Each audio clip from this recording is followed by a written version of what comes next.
The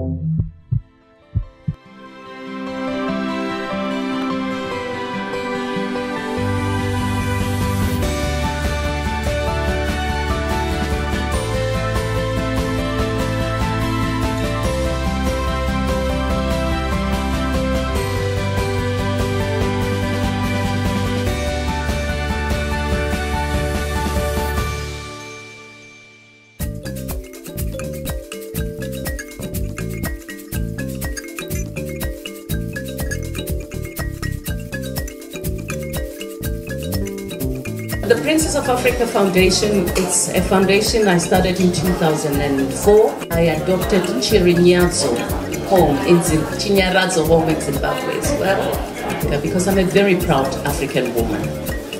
I love this continent with all my heart. So I called it the Princess of Africa Foundation. I engage with ordinary people because those are unsung heroes. And I go to the field. We've just finished building a clinic in Kenya. Africans don't need a handout, guys. Don't make that mistake. They just need a handout and to be empowered. And that's it. So that's what the Princess of Africa Foundation is. Hello. Hello. Do you want me to stand up? No. Oh, we are all at home, aren't we? Well, thank you very much for being here and for just sharing this moment with me. We really appreciate having fantastic people coming tonight, but tonight is all about Yvonne. And I know everyone in here has got one or two questions they'd like to ask, so we're going to limit it to not too many questions. Hello Yvonne, thanks for coming. My name is Tanzi and I've done some global work in UK as a global corporate ambassador, and I've done things in the community.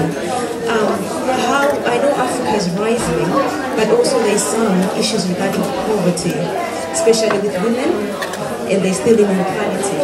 So what's your stance in there? Has there been some improvement in Africa currently with that? Thank you. Congratulations for doing all the work that you are doing. And unfortunately, I'm not a politician, and I'm not government, and I'm not God, but I do my bit to help others. So we need more people to be doing other things. And I think the most important thing for me is we as Africans, we shouldn't be sitting there and thinking that somebody owes us. We need to be doing ourselves a favor, waking up, going out and do all the work. Well, when I started singing in 1985, I just thought the only thing that mattered in life was fame and money. And I soon realized that it was not all about that. Now you are a person who can actually speak to young people to start creating music that makes sense to Africans, to talk to ourselves. Do you run workshops like these? Okay, well, of course I do. Music has changed in Africa. Music has changed for the good or for the better or for the worse, I don't know. In Africa, all what our children see, it's half-naked people, it's people with those trousers there. So I blame it on the press, because if our kids see that, they will emulate that. When last did you see Oliver Mtukudzi on TV? When last did you see Oliver, Mafuna, what's his name? Thomas Mafuna on TV? When last do you see swanky on TV? They will not play any of those music. They will want to play Beyonce, Riri, you know, what's her name? Who are the Nicki Minaj? And you're a musician, you do your goodwill work, but who is Yvonne at home? Who is Yvonne with the family, with the boys? Well, she's asking me who am I. My sister is here, my daughter is here. They could tell you who I am. I'm a very, very loving person, that I know, but very cheeky. I do beat up people. What I wanted to ask was, obviously the industry that you came up through the music industry is phenomenally famous for being so difficult, particularly for women in Africa, in South Africa, during apartheid. So you must have like nerves of steel to actually have made it through all these decades.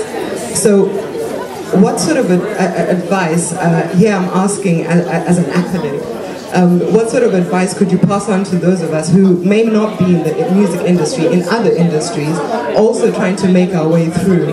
And I mean, given everything you must have gone through to get to where you are, please share some words with us. I think really you can be anything that you want to be.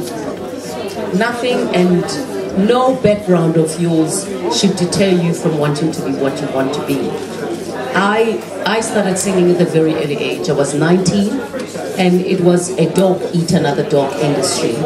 But today, I'm 49 years old, and I'm going to be in this industry next year for 30 years, and 10 years since being a UN Goodwill Ambassador. You have to have your feet firm on the ground. And you can be anything that you want to be. If you want to be a doctor, if you want to be a pilot, if you want to be a musician, you have to say to yourself, this is where I'm destined to go.